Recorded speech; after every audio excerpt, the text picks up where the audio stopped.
I'm gonna just start recording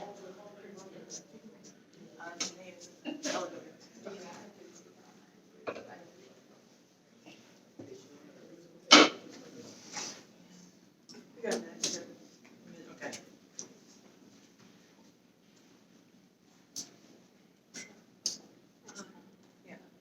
So there's one more panelist coming up in the elevator.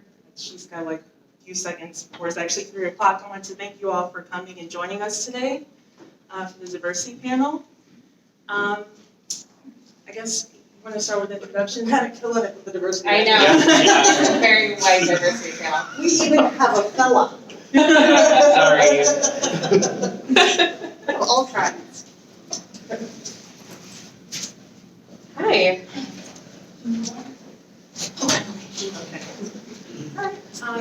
Start at the end. Oh, sure. My name is Lonnie Akers. Oh, do you want to say how you were involved in Buffy or? Well, I got into Buffy several years ago, and this is going to be the ultimate. I have a black friend. It's my black friend Sid who was super into it, and we talk about diversity a lot actually. So it was one of the things that we talked about. Was kind of the lack thereof, but at the same time there were some attempts at representation, I think. But yeah, that's how I got into Buffy. Was from him. My name is Dustin Clendenin. I'm a screenwriter, content writer, publicist, and basically Buffy the Vampire Slayer inspired me to get involved in media. So that's what I'm here. And I'm Jill Roby, and I actually got into Buffy starting with the film. I'm one of the few people who actually loved it. And I watched the show when it aired originally. And Buffy has been a tremendous impact on my life. I write and read fan fiction, and I actually mod admin the biggest Buffy group on Facebook. So if you guys are in that, it's where Lonnie and I are actually. Yep. And it has like 80,000 something people. It's that one. What's it called? Buffy the Vampire Slayer.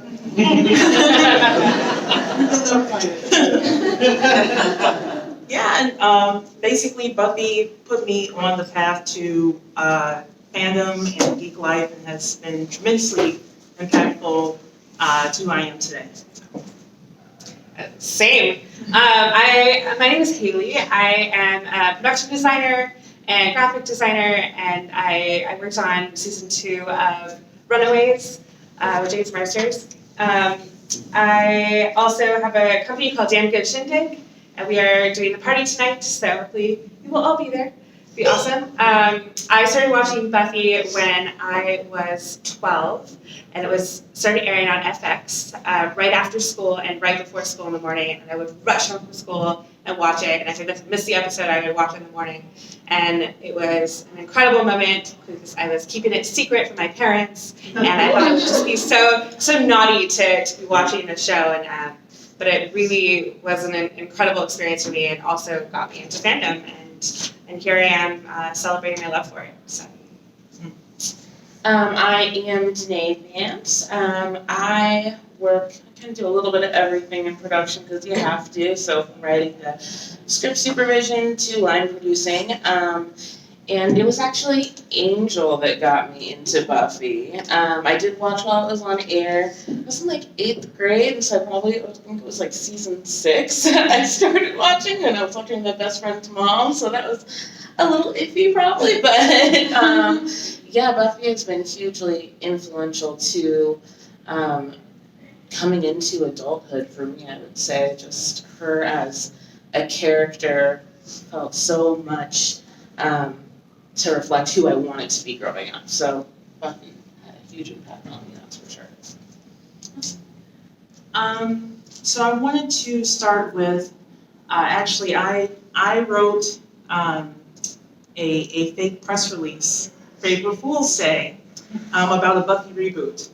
And about maybe 6 months later, there was news about the continuation of the universe. And I wanted to really begin this panel with a quote from Joss about how he felt about the previous series. And he said, in terms of it being racially diverse, he said that I didn't help out. I didn't make a point of hiring female directors. I didn't make a point of hiring people of color, and I didn't think it through past where I had gotten.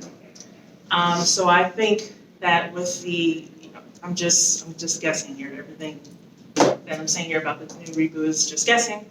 But obviously they're going to go in a more diverse direction this time around with a Black lead, and it's something that I'm very much excited about. I know that fan reaction kind of, if you're on the boards or anything, there's some pushback on this new series, probably for a multitude of reasons. But I just want to say that the reality is that the original series was a reboot of the film, and it went very well. And I am very, very optimistic about where it's going to go. So we want to start the panel talking about the Buffy, the original series, and diversity. Were there any, well, let's start with this. Who is your favorite person of color on the show? And I know that's a short list. There were some background characters. I'll just jump. I love Mr. Trick. He could have stayed around for 3 seasons as far as I'm concerned. And I was one of those when he left us, I think I yelled out loud like that. I was angry. I mean, it was an awesome moment, but I was like, this sucks. So yeah, I could use a show with Mr. Trick, frankly. Yeah. I probably like Principal Wood the most because he was hot. Yeah. I kind of, one, I feel obligated to say Kendra. Right. We didn't get a chance to really know her, and I wanted to. Yeah. But I'm going to go ahead and say Forrest because I feel like he doesn't get enough love, and I think he's very much misunderstood. Yes. And I definitely, I liked him. I liked him more than Riley. If I could switch them, if I could have saved Forrest and killed Riley, I totally would have. Yep. Yeah. Yep. Yeah. I actually, one of the moments that's lingered with me is what ended up being Robin Wood's mother on the show and the battle with Spike.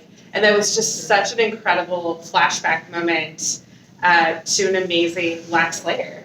And she was so powerful and ultimately ended up dying in that moment. But what a showing. What a great showing. My favorite person of color, and it's so small because, and I actually missed this question on the quiz, even though he's my favorite. The counselor from season 3. Oh yeah, he's great. I thought that he was great. I mean, it took me a few times of rewatching to really pick up on the fact that, like, wow, I love this. I wish that they had kept him around longer because he was such a positive role model for Buffy, and they didn't keep him anywhere. He could have really taken it to another character level. I know it would have been kind of like a reflection of Giles probably, but it would have been great to have him stick around a little bit longer.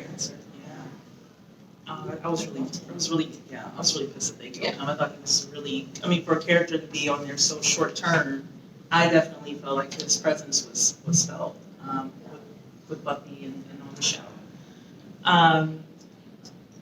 Speaking of, you mentioned Nikki Wood. Yeah. I too love Nikki, and I wanted to know more about her story. What made me upset though was talk about diversity, also talk about colorism. They did not use the original actress for season 7 when she came in as the first. And I thought that they definitely kind of softened her look and made her a little not as ethnic as she initially was. Also, they made her a little bit younger, probably. Whatever the casting choices may have been, but In the original, she was basically a stunt woman, wasn't she? She was. Yes, primarily. Yeah. But I don't think solely. So I don't think that's an excuse. Yeah. I think. I don't know how much was the first really in there. I would imagine that she could have done it. Stunt women are, now taking active parts in roles now, speaking roles. Zoe Bell comes to mind. If any of you watch Tarantino,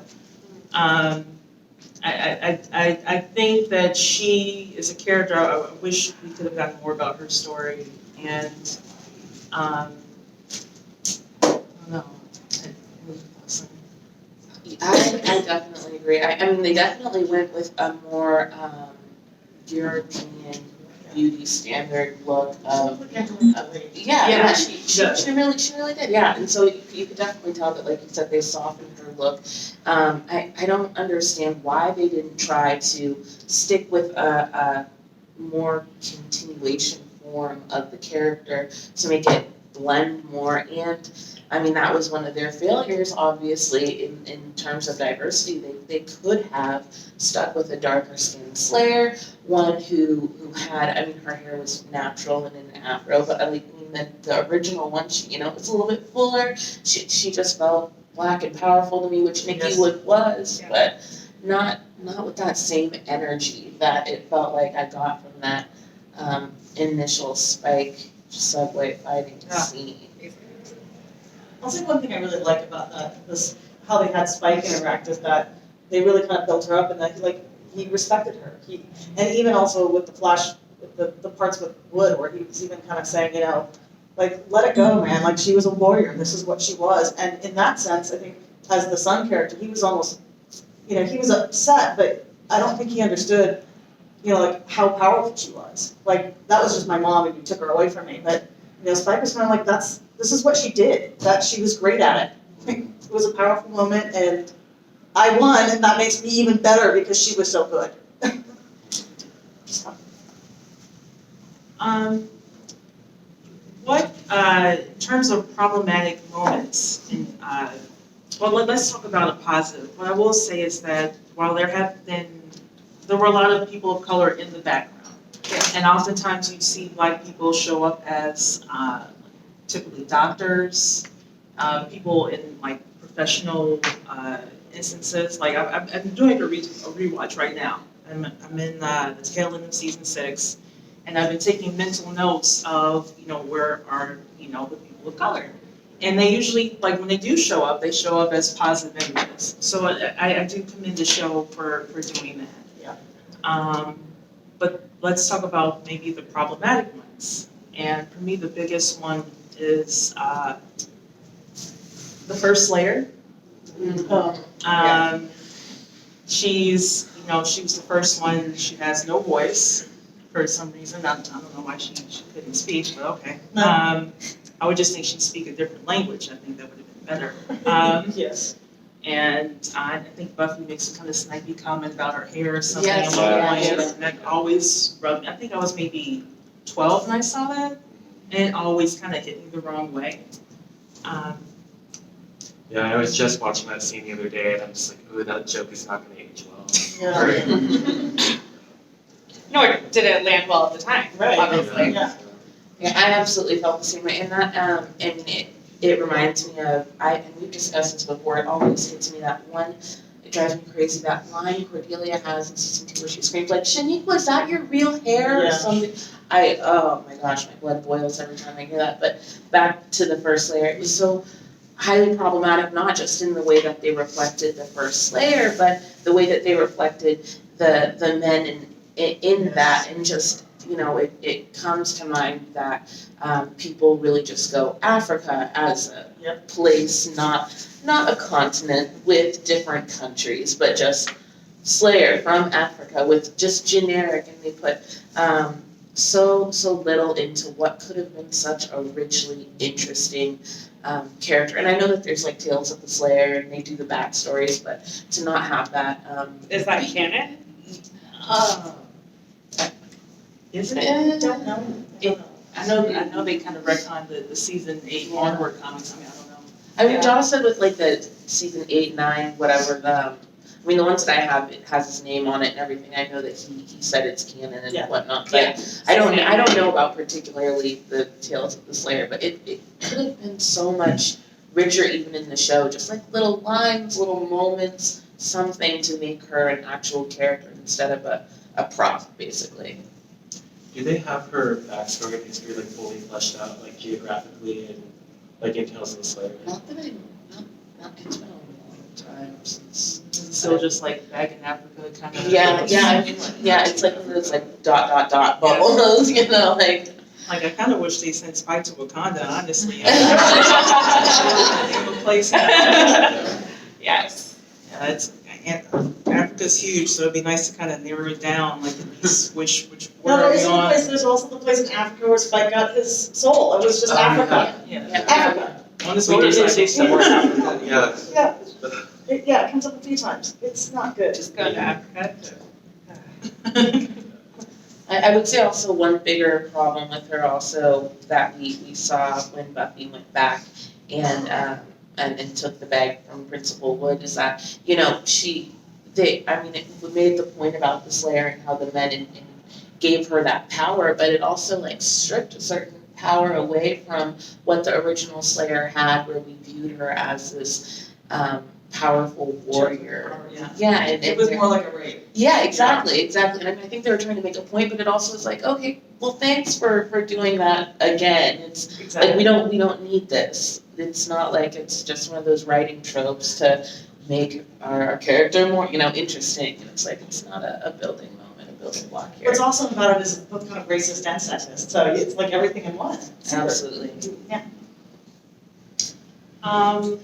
I want to ask you guys, and I know I mentioned Forrest, what were your feelings on his character? I've heard so many, I don't want to color everyone's opinion. What are your thoughts about Forrest? Well, should we just bring up the conversation that happened in our Facebook group? Okay, That sure. literally changed you telling me like you weren't feeling actually, because I was never a Forrest fan. It was the way that they wrote him and they portrayed, or not even the way they wrote him, but the way that we are programmed to see him. Because if he was a white character, if it had been Graham acting Well, they were very as similar, Forrest, actually. yeah. Graham and Forrest are very similar, and people view them very differently. Yes, yeah. And some people are kind of shocked when you point out that you should maybe think about why you see them as so differently, you receive them so differently.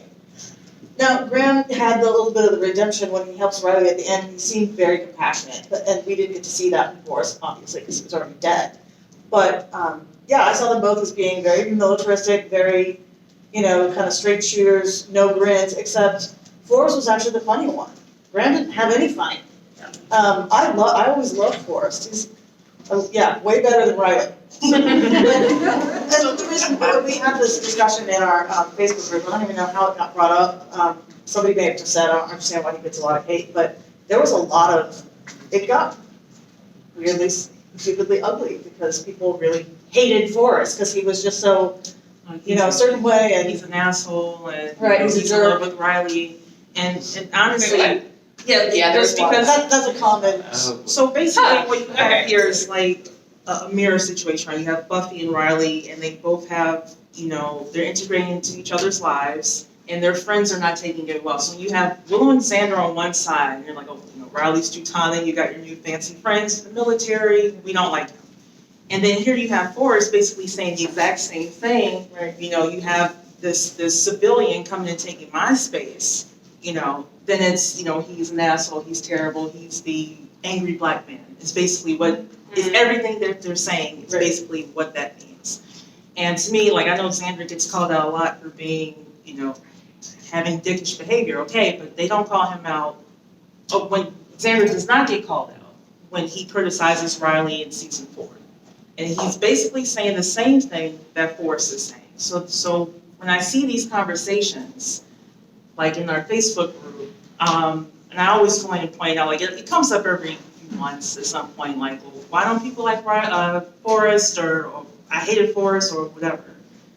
That's kind of, I try to redirect that energy and like, let's examine this, let's examine the why. Right. He's entitled to his feelings. Riley was his best friend, you know, and there was this wedge between them, and I didn't see that as something like overly, I don't know. I will say, I thought it was interesting though, even in that one discussion, that anyone who really had any connection to military, my dad was in the military, so I didn't get any of those weird connotations, but like that's how a lot of military people are, and that's how they are often portrayed. And so like anyone in that conversation was like, I like Forrest, he was like a military guy. And it was like everyone else really had these strong negative opinions, it seemed. Well, I mean, also, I feel like you just weren't meant to like the initiative. And That's true too. But then why doesn't Graham get that same vitriol? He was also just following orders. Yeah, for sure. And he also just wasn't as interesting as a character. That's Like, true. It's not like a character. He's so bland, it's just kind of, you don't really care. So, I think He was pretty, what are you talking about? that's true. Yeah. He was always so like stoic. I thought he kind of looked like the killer. I don't know. I was actually on Instagram for a while, but Yeah, I mean, if you kind of juxtapose Forrest in the way that he is defensive of Riley, because that was a great point that you brought up, is that, he's very defensive of his best friend, and he's not defensive of their best friend when they think, oh, you're not in a good relationship, this isn't doing good for you, it's getting in the way of your work, your school, anything like that we deal with in a real life situation.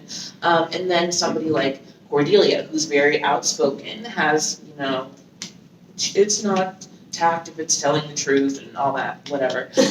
And she will find herself in similar situations where she's saying something in defense of a friend, but those are everyone's favorite moments, rather than, oh, well, she's being aggressive.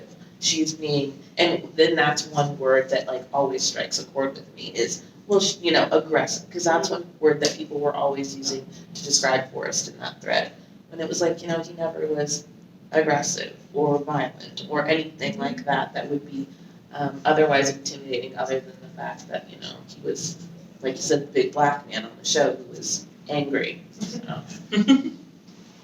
Yeah. And does anyone want to talk about Kendra, the life player with a voice? You guys actually hear, like. It still looks the exact same, by the way. Oh, yes. Bianca It's not aged. Looks I hope fabulous. she comes back in the flashback or something. She looks exactly the same. Yeah. That was one thing that they, and I still don't know if this is true because it was said in the Facebook group, but it said that the accent was actually supposed to be from a very remote place.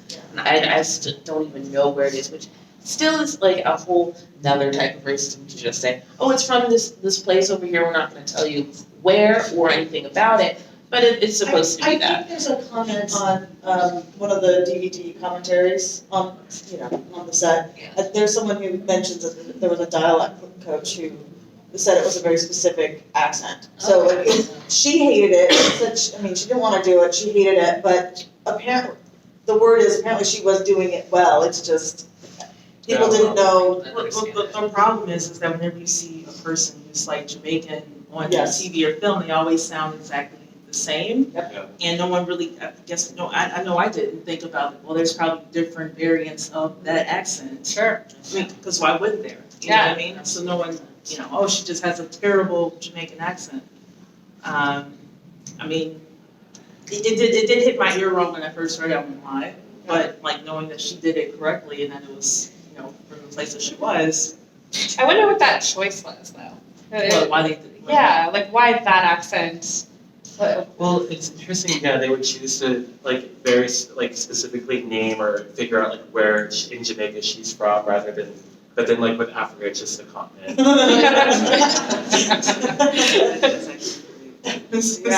Yeah. I think it was just probably some dialect geek who was like, oh, I've been wanting to just let it go, man. But because what was your feeling when you heard that accent? Like, what did that tell you about that character? Because it didn't do anything for me to help me like her. I think it was off-putting because I didn't understand. Like, I didn't know anything about where that was coming from, and it just felt so. I just thought the actress was doing it badly. Yeah. I mean, when we first see Kendra, we're led to believe she's one of the three. We're led to believe she's a villain, and Right, it's that's like, oh no, yeah. I'm Kendra the Vampire Slayer. It's like, what? Yeah. So it's It's a pretty awesome moment, though. I mean, after a while, I got used to the accent that I assumed was bad, and I just kind of forgot about it. To the point where I was really pissed off that she was killed by Drusilla in that way.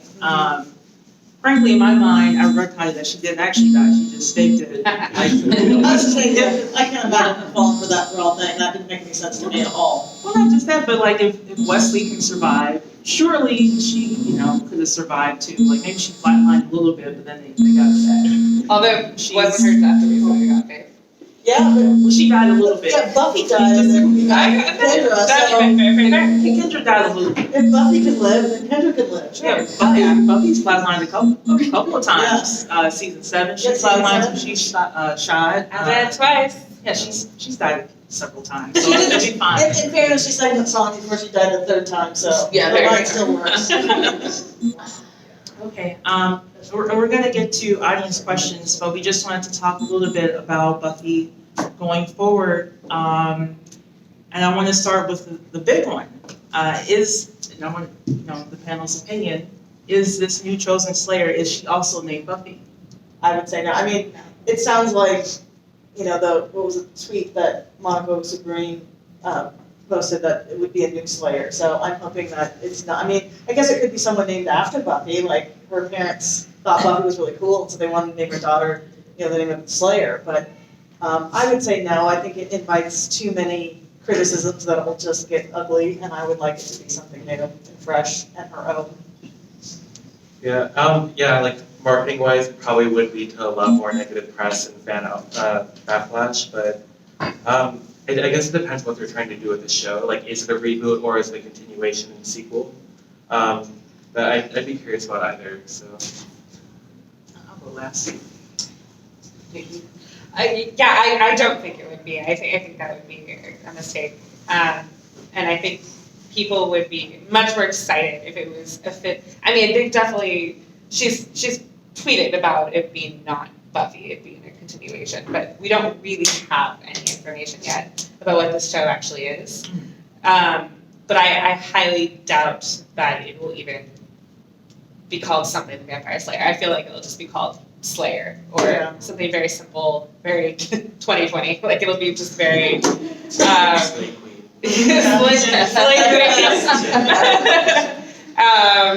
And then, I mean, I think the fandom is huge enough that they're not going to be worried about people not knowing what that was. So I really doubt that it'll actually be Buffy again.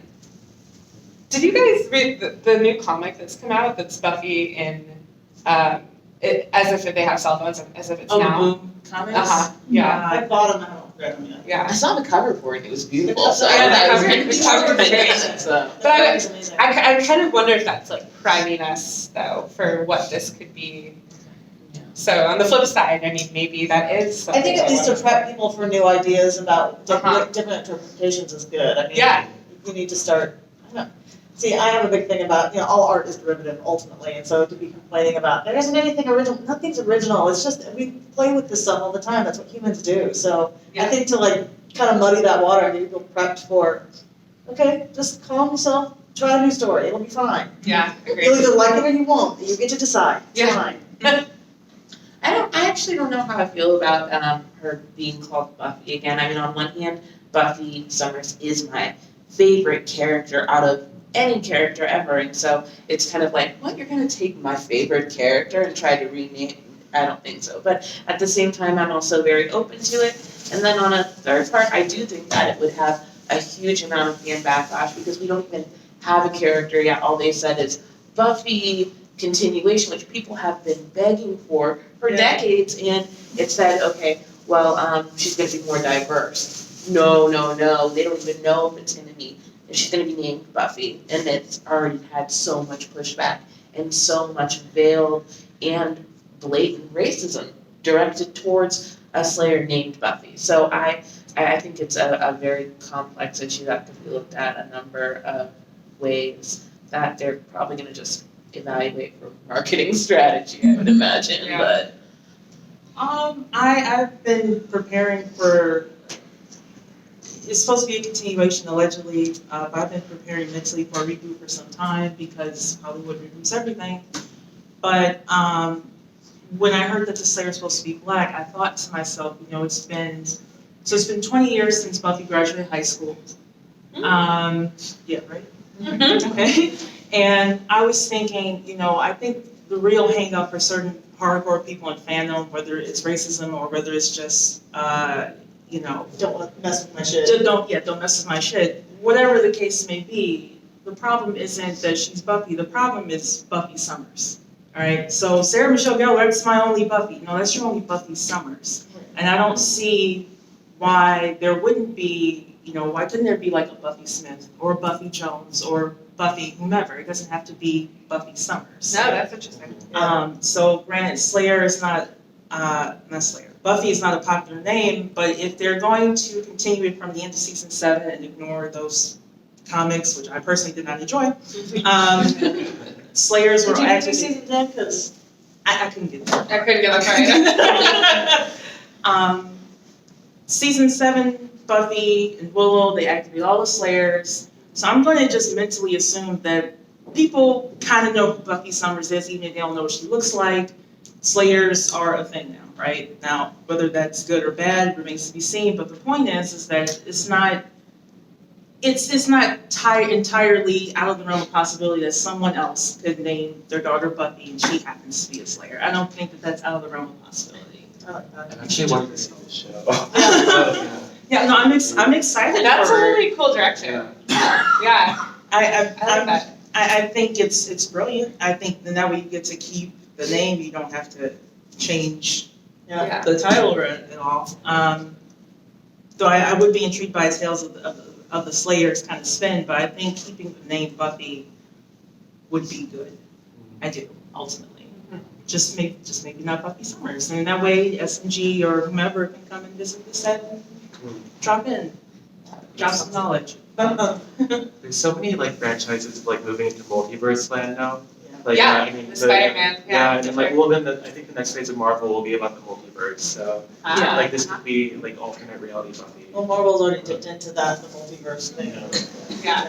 I mean, I mean, there's a viral tweet about it, and I remember sitting in the multiverse Spider-Man movie, and I was really cried at the end because the tweet was like, you know, I can't imagine being a black kid, and you know, you start the year with Black Panther and you end the year with a black Spider-Man, and so then I can't just imagine also being a kid growing up and then you have a black Buffy, and that's your first. I mean, like, we keep thinking about us as fans and growing up with Buffy, but then there's this whole new generation of people who this might be their first introduction into Buffy, and Yeah. it's going to be such a hugely monumental, awesome thing for young girls and young anybody growing up who sees, oh wow, okay, you know, like there's another black superhero for me to identify with. So I think that's. And just to add to that, I'm also in the Walking Dead fandom, and I cosplay as Michonne on occasion. And I met this little girl at a convention, and she was white. She was also dressed as Michonne. And no blackface or anything weird like that. Just, I knew who she was. She had the sword and the vest and the headband. And she asked if she could take a picture with me.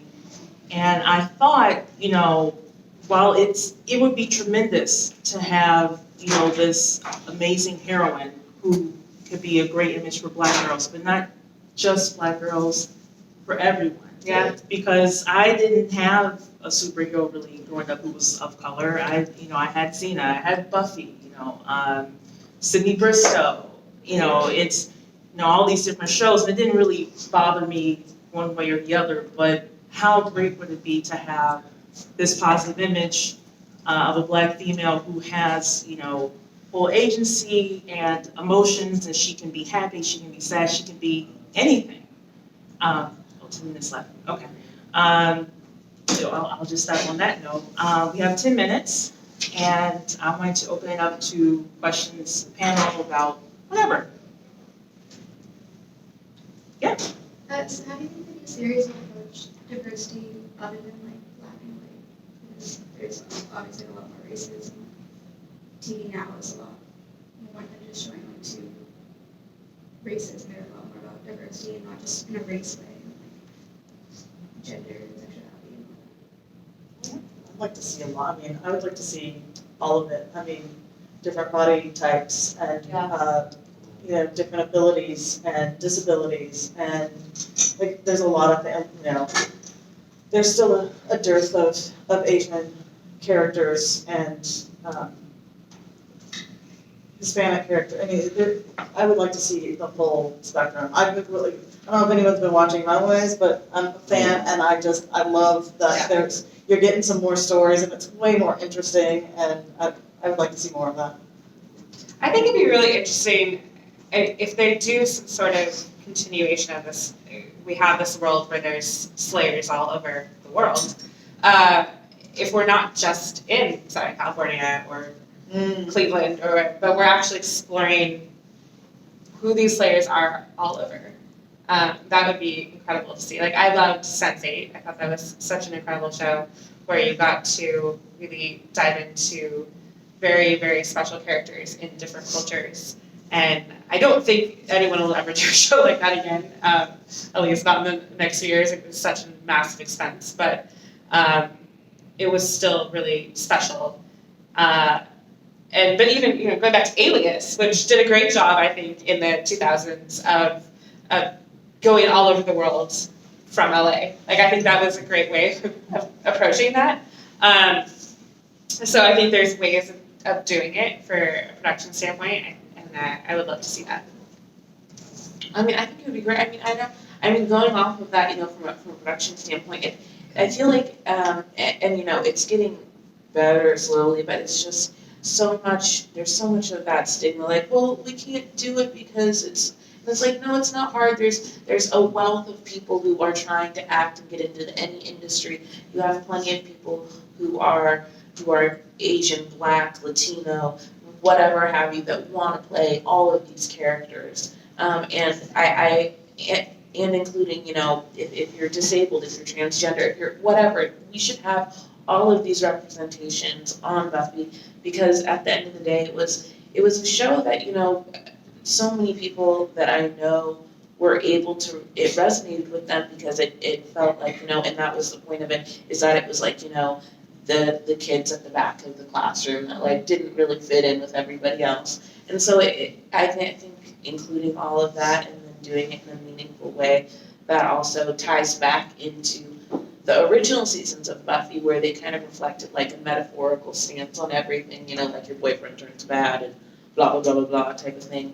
I think that would be a really positive thing and really interesting to see. Behind the camera too, I mean, the new shorts yes. of Women of Color.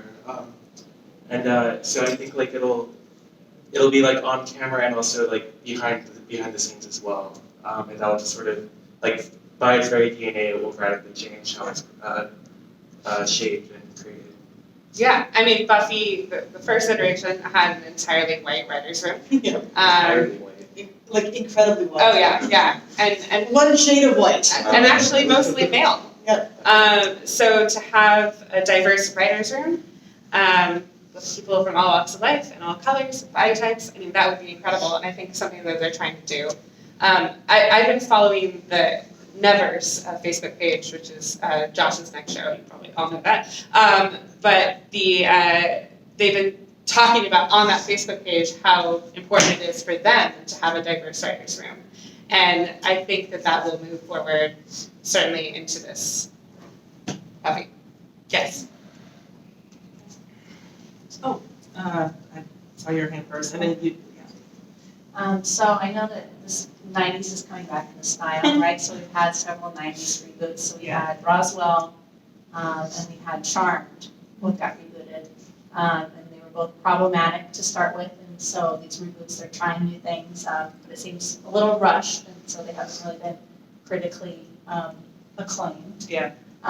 So I was thinking, just wondering, you kind of already answered this, like, what are your hopes for this reboot? Like, if we really took our time and really put in some thought into how to do this differently and not an exact reboot, but doing it differently, what would you like to see? And then also, if you have an episode wish list. I definitely, one of the things I would love to see tackled in this show is, I mentioned earlier that cosplays are shown, and on more than one occasion, I've had, and I'm talking about a prop plastic sword. I've had the cops call on me dressed in cosplay with this prop. So if you have this Slayer, I would love to see an issue addressed with her interacting with police, for example. Yeah. Because that's very relevant to, what's going on today, and that's realistic, that's, where we are right now. So I would love to see issues like that addressed within the show. The interesting thing about that is that in the original Buffy, but cops were always kind of just a joke. Yeah. They weren't, Completely. they were always completely clueless to everything that was happening, and they didn't really care what Buffy did.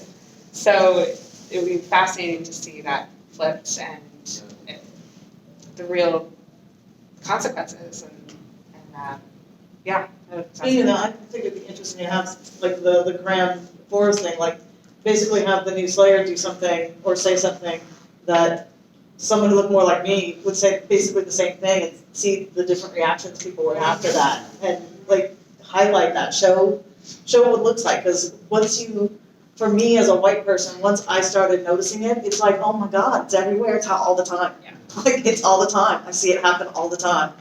But, for someone like me, I had to have my eyes open to it. I had to be ready for it and receptive to it, and gently, held my hand, but, you get there. That would be a really powerful thing to do, I think. Looking at the question, I would, oh my gosh, I just like that is one thing that I'm a little bit worried about, because I feel like so many networks and executives these days just want to hop on and I think that'll be big. Let's we're working towards inclusion and that kind of thing. Let's throw Charmed out there and put all women of color cast on there, but we don't really care about the writers. We don't really care about any of this. And so that's one thing. Yeah, and this is a beloved show by so many. So I really, and I know that Joss has an eye on it, and so I'm hoping that they're gonna really put the TLC that this show deserves on it. But it does make me a little bit nervous that they're that maybe this might be getting that it could potentially get that treatment of, okay, well, let's throw it out there and see if we can reel them in, and then it ends up just one season and it's on Netflix. I'm curious why it's taken so long since the announcement for any more information to come out. Are they spending the time they really want to spend on it? And it might be that they are. It's probably a good sign. I mean, I'm a fan of the original Roswell and Charmed, but Buffy was a better show than both of those. So it's you're working with a reboot or a sequel to Buffy, you have better DNA that you're working with. So there's stuff that and also if you're a fan of that show, you also, know the difference in quality. So if you're a fan of the show and you're working on the reboot or the sequel, it's you will want to honor what it originally was. And I feel there's so many people in Hollywood too who they got into it because of Buffy the Vampire Slayer.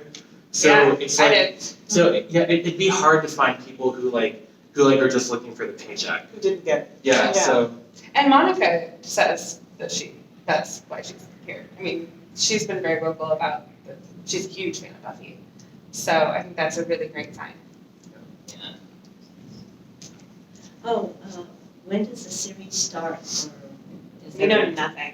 Yeah. Do we know yet? No. Okay, so it's just like a tidbit that they put out there. Yep, yeah, that's exactly all it was. Okay, I just wanted to know, because I'm okay, when? Now, and there's a whole bunch, I will say, there's a whole bunch of clickbaity articles out there that'll say, find out everything you need to know.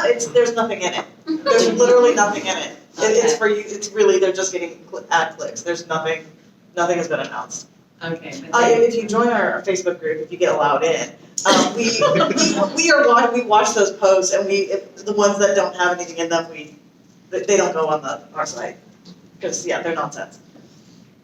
One thing I've always really been curious about is how, if they were to decide to include a transgender or non-binary Slayer, how that would interact with the way the Slayer lineage works, because I feel the way they go about it could potentially validate certain toxic or exclusionary views of trans and non-binary people. Sure. So I don't know if any of you have given that consideration. But it's something I've wrong, always but sort of I thought of. believe in the comics they explored that a little bit. Well, in season 9, right? Sort of. It was a boy It was a- slayer. Yeah, it was a gay boy, but he viewed himself as a slayer, but it was really more like he just worked to be a hero, really. Okay. And he was great. It's a great character. The storyline sounds really stupid the way I just said it, but it's really interesting. But yeah, I have thought about it and I have not come to any conclusions. I'll say it's difficult because the original Buffy storyline in itself is trying to flip gender already. And yeah, I've never come to any conclusion. I mean, I've talked about it to a few people, and we've kind of tried to play around with it. But you're right; it could absolutely just turn into way more turfism. Yeah, I don't know. I love it. I love it. I think it could be very, very cool. You get the right trans writers in there, it could be really cool. Well, I mean, if the myth of the Slayer is that only, a girl can become a Slayer, Yeah. and then you have a trans person become a Slayer, and that really that That would be a girl, powerful right. episode to watch. Yeah. That would be, I mean, I could just like cry. I would like it too. I know, I would too. I would see that. I would too. Yeah. Yeah, Yeah, this But then you'll end up with this turf backlash of, well, you will. now it's just another male superhero. Like, I don't see that happening with Buffy and with the particular fandom that I'm hoping that we're having now. And I mean, it's not reflected all the time, like in the group that we see. But I mean, there's so much more open with a lot of things, and it would be viewed as that because it would be a woman superhero. Absolutely, and that's what I it is. feel very happy you haven't seen any of the turfy comments that show up. I would Oh, say fairly regularly in that group, but we do try to delete them very quickly. But they do pop up, unfortunately. We I'm sorry, move can you those people as soon describe as we see them. turkey? What's that? I don't understand. TERF, sorry, is trans exclusionary radical feminists. So basically, these are women who say, trans women are men and they should, we need to be safe from them. But I don't think we can cater to that. I mean, You we have absolutely to, should not. No one should cater to it. In fact, yeah. the opposite. Exactly. Throw it in their face. Yeah. I think what that kind of taps into is there's so much like metaphorical significance for becoming a Slayer. Like we were talking earlier about how like the that tribe of men who put this curse upon this woman to become the Slayer, like that was a rape. I mean, like that's sort of at the time, like that probably would have served as a good metaphor for like the patriarchy and like what we expect of women. That's honestly what was intended. So it's like I see both sides of it. Yeah, so that could be an update to this where like, okay, well like if you're a man who becomes a woman or a woman who becomes a man, like what and you become a Slayer, like how does that like affect your role in society? And like there's a lot of like ways to kind of like update that original metaphor and like keep expanding it. And that's sort of like I think what made Buffy so popular is that like there's very like there's something in its DNA with that metaphor of becoming a Slayer and like what that weight means of having that responsibility to save the world. And then in the original show, you can only do it if you're a woman, and only one woman in every generation. But I didn't ask to be this way. Yeah. That was a really powerful moment. And the show ended with it that no longer being the way, and a woman decided that it would no longer be that way. So there's like a way for this to keep evolving more and more. So and that could be a part of it.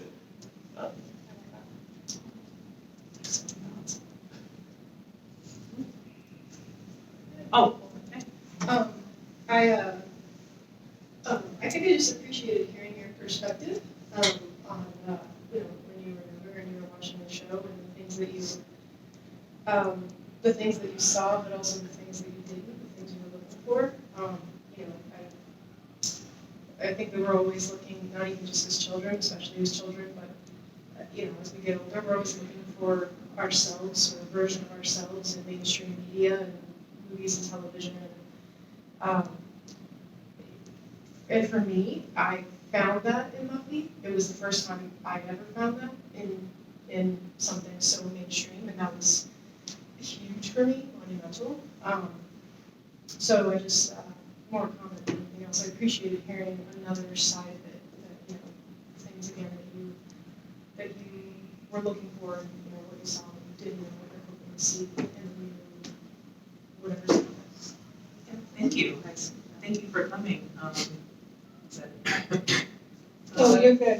Oh, okay. Any other questions or comments? Anna? I think bouncing off of just that initial comment, what was our question? Okay, I think one good thing that they kind of talk about that I see online quite a bit, and it's a really great point, is you look at the Black characters within the show that people are like, oh, I don't like, I don't like Forrest, I don't, I don't like whoever, whatever, blah, blah, blah. And it's because people don't realize that it's problematic because when we have so little characters to draw from, that we can't have them out here looking like like season 7. Oh God, why am I like spacing? Rona, and that's a character that's a huge point of contention all the time about, we get comments about her all the time. And it's like, when we have so few characters to look at, it becomes so much of a bigger deal to be like, I don't like them.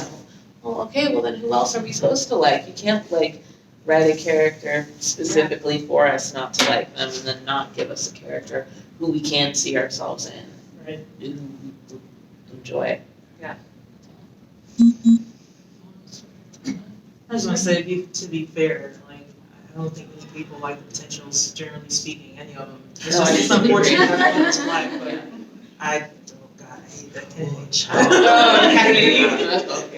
Chow on, that was bad representation. Oh, absolutely. Absolutely. That was very bad. Even bad. I mean, Buffy barely represented anyone except white or Black. I mean, and as you were saying, there was very little Black presence, but I mean, I feel like season 7 tried to restart that a little bit. Yeah. In the one episode where Dawn made her 2 friends of color and then never saw them again. What was it doing? It was I tried for 5 seconds and then decided it wasn't gonna bother again. I was like, we don't know how to do this, never mind. Well, they didn't know how to do it. That's The diversity was more on the Angel side of things, I think, at that time. Angel did it much better. better. Yeah. Yeah. But still. Yeah. Not that much better. Yeah. Main credits, that's for. And they have Lauren. So. Yeah, Lauren. Lauren's great. Team of the filler. And then we had a big bad on Angel, Jasmine, and we never really had, we had Mr. Trick, but we never really had a big bad of color. Jasmine was great. Jasmine was fantastic. Gina Torres just can't go wrong. Finally met her last year. I actually ran into her by accident. I didn't know it was her. I was going to compliment this woman in a nice suit, and she turned around. I was like, oh, God. I'm sorry. She was on the set of that show. So she was walking around on the lot, and I didn't know it was her. She's frighteningly beautiful. Yeah. Yeah. It's worse in person. It's worse. I started shaking. It's very upsetting.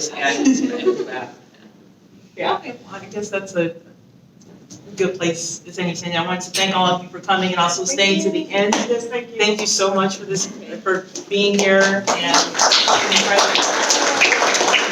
please check us out on Buffy the Vampire Slayer on Facebook. Also Whedon World on Facebook, that's my page. And hope you enjoy the time. Fangirl. And Fangirl.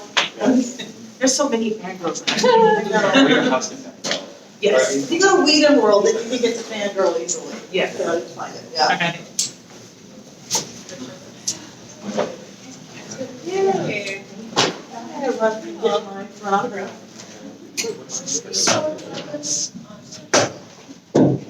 I recognized you. Yeah. You are from here. Oh my God. So nice to have you. I love it. It is really Spike. But if you're going to the Reboot concert, it'll be the most. I actually saw. It goes to the Reboot. Oh, is that We got Reboot. Okay. Okay. You're gonna do that. No. Okay. Actually, No. yeah. Yeah. Okay.